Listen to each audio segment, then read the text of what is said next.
네, 안녕하세요. 유한타증권에서 제약바이오 담당하고 있는 하현수라고 합니다. HK-인노엔 자료 작성해서 좀 간단하게 설명 말씀드리면은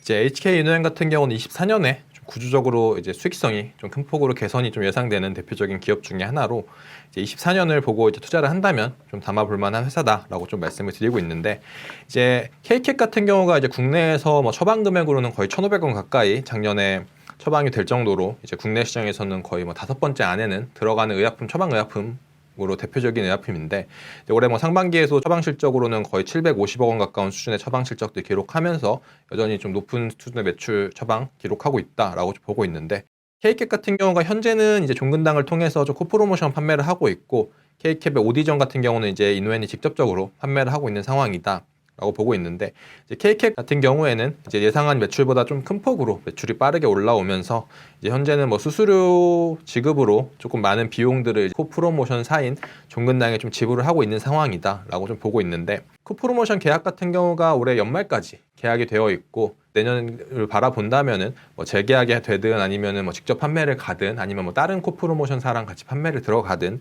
이제 수수료율에 대해서는 훨씬 낮아질 거다라는 것들은 이제 좀 예상이 가능한 수준이고, 현재 뭐 추정하기로는 이제 뭐 판매 금액의 한 30% 가까운 수준을 수수료로 좀 지급을 하고 있다라고 생각을 하고 있는데, 이 비율 같은 경우가 이제 10% 정도로 낮아지게 되면서 차액인 20% 정도의 수수료가 이제 영업이익으로 추가되는 효과들을 좀 기대할 수 있겠다라고 보고 있어서, K캡의 이제 판매 방법의 변경, 뭐 코프로모션의 재계약이든가 아니면은 뭐 직접 판매던가를 통해서 이제 영업이익상으로는 뭐 24년에 예상하기로는 한 200억에서 250억 이상의 영업이익이 추가된 효과들을 좀 누릴 수 있겠다라고 좀 생각을 하고 있고, 그리고 이제 뭐 두 번째 이벤트로는 이제 그 글로벌 관련 24년 말씀을 좀 드리자면은, 이제 올해 초에 이제 중국의 뭐 의약품 보험 목록인 뭐 NRDL에 이제 K캡이 등재가 되면서 이제 중국 보험 시장에 진출을 했지만, 일반적으로 NRDL 같은 경우는 전해 12월 초에 좀 목록이 공개가 되고, 그러다 보니까 중국의 대형 병원들 같은 경우는 1월에 대표적으로 이제 뭐 입찰 시장들이 개시가 좀 되는데,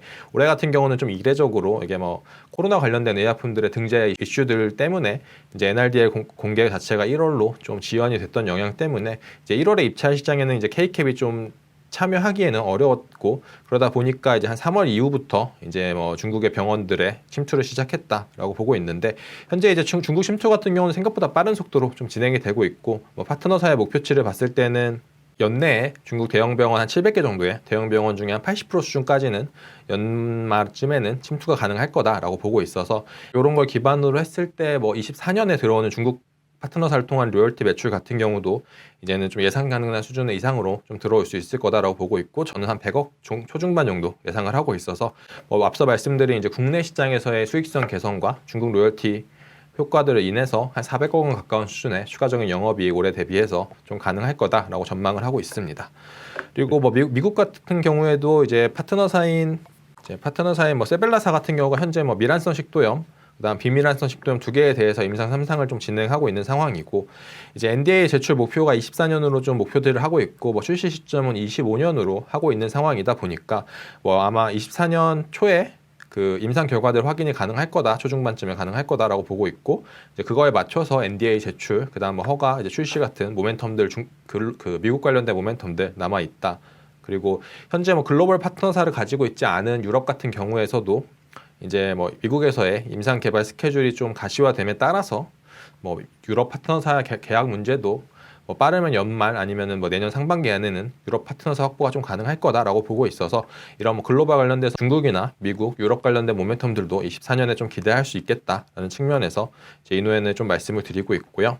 그래서 뭐 목표 주가를 좀 상향을 했었는데, 목표 주가 상향한 이제 근거는 이제 뭐 예상되는 24년 예상되는 전망치들 좀 상향 효과들, 그리고 추가적으로 뭐 K캡 관련된 이제 수익성 개선이 가장 크겠지만, 그거 외에도 이제 티로그라고 하는 ICT 제로 제품의 이제 견조한 매출 성장에 기반하고 있다라고 좀 보고 있어서, 이런 것들이 이제 목표 주가 상향에 좀 기인했다라고 보고 있습니다. 그래서 이제 한번 요약해서 좀 말씀을 드리자면, 이제 HK노행 같은 경우는 24년에 이익 개선이 일어날 수밖에 없는 상황이고, 그 이익 개선의 근본은 이제 뭐 현재 뭐 매출에서는 KK의 많은 부분을 차지하고 있지만, 이제 기존의 코프로모션 계약으로 인해서 상당 부분의 수수료 지출이 있었었는데, 이제 재계약을 통해서 아니면 뭐 직판을 전환을 하던가 뭐 둘 중에 하나가 되더라도 이제 그 높았던 수수료 같은 경우가 이제 정상화되면서 한 200억 원 중반 이상의 추가적인 영업이익 확보가 가능하다. 중국 관련돼서도 내년부터는 이제 본격적인 로열티 수입 좀 유입을 기대할 만하다라는 측면에서 뭐 한 400억 원 이상의 추가적인 영업이익으로, 올해 영업이익 제가 예상하는 건 한 600억 원 정도인데